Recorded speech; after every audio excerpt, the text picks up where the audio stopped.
Something went wrong in Formula One. Something so wrong, so carefully hidden, so precisely calibrated that the world didn't notice it at first. But the people inside the paddock felt it. They whispered. They looked away from the cameras. They exchanged glances that only those who know the truth can understand. Because what happened that night was not supposed to happen. The crash was not supposed to exist. And the secret behind it was never supposed to leak. But it leaked. And once the first crack appeared, everything behind it began to collapse, slowly, painfully, relentlessly. They tried to bury the story. They denied everything. They silenced everyone they could. But today, we're reopening the file they prayed you would never see. The file they hid inside drawers, behind legal threats, inside locked rooms, under the weight of powerful men in expensive suits. This is the dark truth behind the 2008 Singapore Grand Prix. A truth so uncomfortable that even now, after more than a decade, Formula One still trembles every time this case resurfaces. Because it wasn't just a crash. It wasn't just strategy. It wasn't just a mistake. It was a plan. Before we go deeper, I need to know, where are you watching from? Put it in the comments, because this investigation is not just mine, it's ours. And I want to know who's entering this dark room with me. Let's go back, way back, to a season already tense, already full of politics, already stained by suspicion. Formula One in 2008 wasn't calm. It wasn't clean. Behind the glamour, there was pressure boiling under the surface. Pressure on teams, pressure on engineers, pressure on drivers who were fighting not only for points, but for survival. The paddock looked like a battlefield disguised as a luxury event. You could see it in the way people walked, stiff, calculating. You could hear it in hushed conversations. You could feel it in the air. And inside the Renault team, things were even worse. The results were slipping. The atmosphere was heavy. Sponsors were nervous. Engineers were frustrated. And somewhere behind those doors, meetings were happening. Meetings that were darker, quieter, and more dangerous than anything that should ever take place in a sport. Voices rose. Fingers pointed. Deadlines passed. People were losing patience. And at the center of it all were three men whose destinies would soon collide in a way that would shake the entire world of motorsports. Flavio Briatore, Pat Simons, and Nelson Piquet Jr., the rookie, the strategist, the boss. That triangle would create the perfect storm. A storm that would explode later, but whose seeds were planted right there, behind locked doors, in conversations nobody wanted to record. Imagine the room, a projector humming, maps of the Singapore circuit on the wall, the Marina Bay track glowing blue under the dim lights, chairs arranged in a circle, silence, and then, as if someone was testing the oxygen in the room, a suggestion, barely a whisper, a suggestion so outrageous, so risky, so unbelievable, that for a moment, nobody reacted. Not because they didn't understand, but because they understood exactly what it meant. A crash, a deliberate crash. A crash at a precise corner, at a precise lap, at a precise moment where it would trigger the safety car and transform an impossible strategy into a winning one. Who would ever think of such a thing? Who would dare to consider something like that in a sport where speed can kill you instantly? But desperation does strange things to people, and power does even stranger things. Nelson Piquet Jr. was young, vulnerable. His seat was unstable. He was constantly compared to his father, a legend. He felt pressure from everywhere, from the team, from the media, from the memory of a name much bigger than him. He wanted to stay. He wanted to prove himself. He wanted to belong. And in that state, When he was told there was only one way to secure his future, he believed it. Or maybe he didn't believe, maybe he simply obeyed. Because sometimes inside F1, obedience is more valuable than talent. The instructions were simple, too simple. Lap 14, turn 17, accelerate, lose control, hit the wall. Don't question, don't hesitate, don't fail. This wasn't strategy, this wasn't racing, this was a mission. When the race started, nobody watching suspected what was coming. Not the commentators, not the fans, not the teams. It was just another night race, another event with lights, noise, and excitement.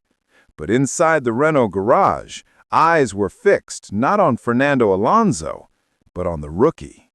Every lap he completed was a heartbeat. Every sector he passed without crashing was a reminder of the line he was about to cross. Then came lap 14, the moment where everything aligned like the gears of a machine built in the shadows. A few meters before the corner, Nelson Piquet Jr. pressed the accelerator harder. The car twitched, the rear snapped, the wall approached, fast, too fast, and then impact. Carbon fiber shattered, sparks flew, metal bent, smoke rose. And inside the Renault garage, someone smiled. Because the crash was perfect. Perfectly timed, perfectly located, perfectly executed. Too perfect to be real, too perfect to be an accident. That moment, that violent impact against the concrete, froze the entire race. The safety car was deployed immediately, and from 1 second to the next, the entire strategy of the Singapore Grand Prix flipped upside down. Cars that had everything to lose suddenly lost everything.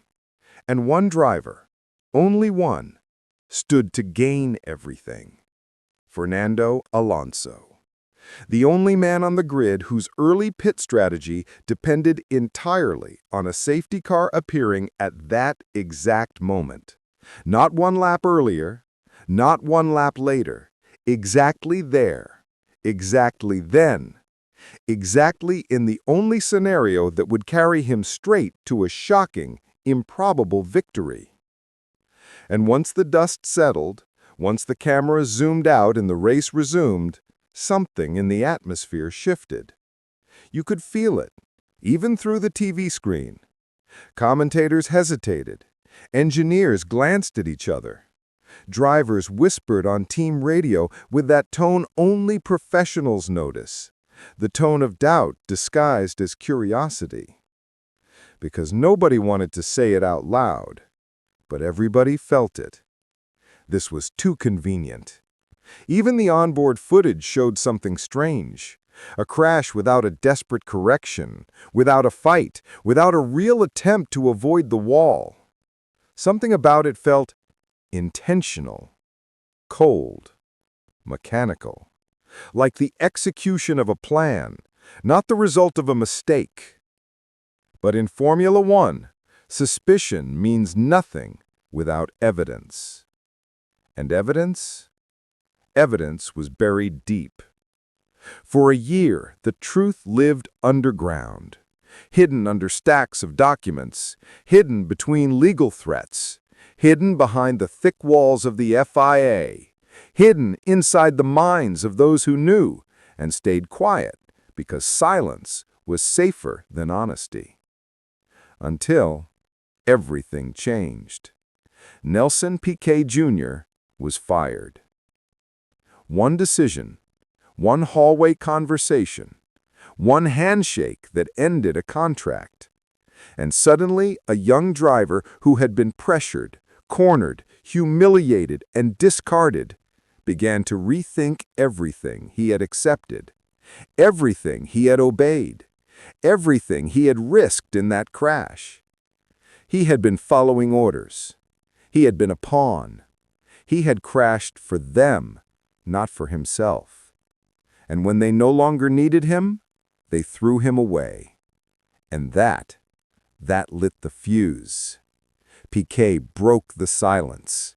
He confessed, he exposed, he detonated the truth like an explosive buried under the asphalt.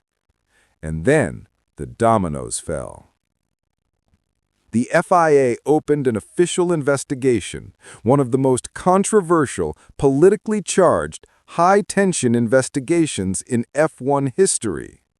Suddenly, every whisper became a statement. Every suspicion became a lead. Every rumor became a question that demanded answers. Behind the scenes, it was chaos. Complete, controlled, desperate chaos. Emails were uncovered, radio transcripts analyzed, patterns reconstructed, meeting schedules reviewed, security footage checked, testimonies cross-examined.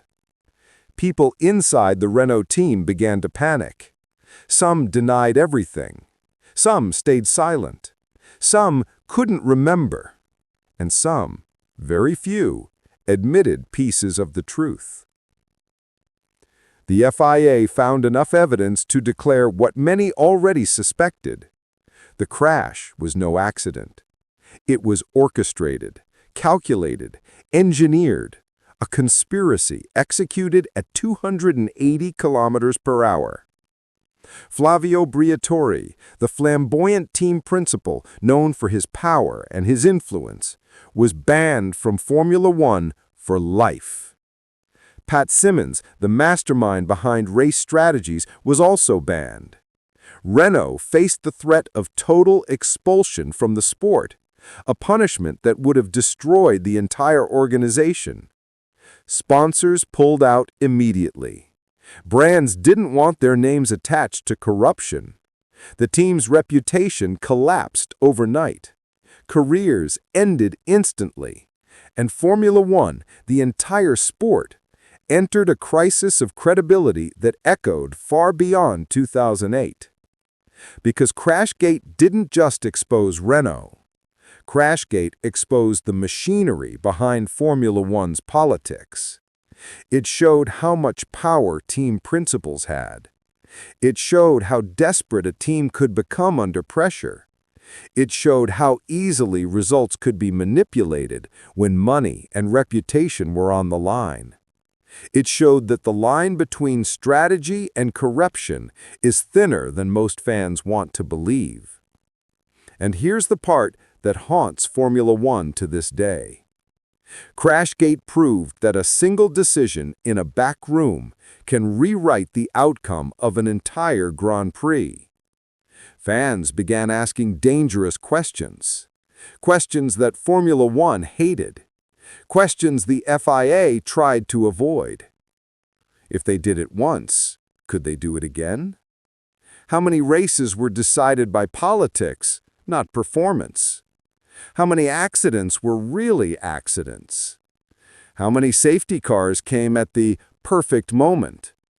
How many decisions were influenced by pressure from above? Because after Crashgate, every strange moment started to look suspicious. A car that mysteriously loses power. A spin with no explanation. A late safety car that changes everything. A pit stop mistake that makes no sense. A penalty that appears out of nowhere. A penalty that doesn't appear when it should.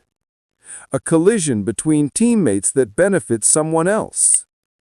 The paddock became a theater of doubts.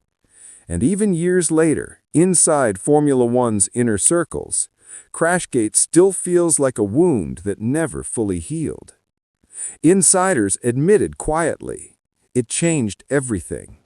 It changed how races were watched, how strategies were judged, how the FIA was questioned, how the public reacted to every coincidence. Crashgate proved that no sport, not even one of the most technologically advanced sports on Earth, is safe from human desperation. And here's what makes this story even darker.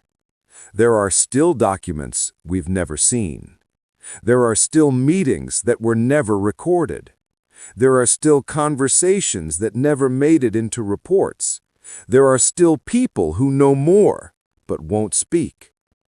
Because in Formula One, silence is currency, power is protection, and truth is a threat. If Crashgate was not exposed by PK, nobody would ever have known. It would have been erased permanently, exactly as they intended. So ask yourself, if one orchestrated crash almost vanished from history, how many other secrets disappeared completely? The dark side of Formula One is real, and we've only scratched the surface. This investigation doesn't end here. This is just the beginning of a new chapter, one where we dive deeper into the shadows, deeper into the back rooms, deeper into the stories they still want buried. Because the next scandal, the next manipulated race, the next accident, it might already be hidden in another erased file. And trust me, very soon, we're going to open it. If you're ready to keep digging with me, subscribe now before the next secret explodes in our hands. Tell me in the comments where you're watching from, and prepare yourself, because what's coming next is even darker than Crashgate.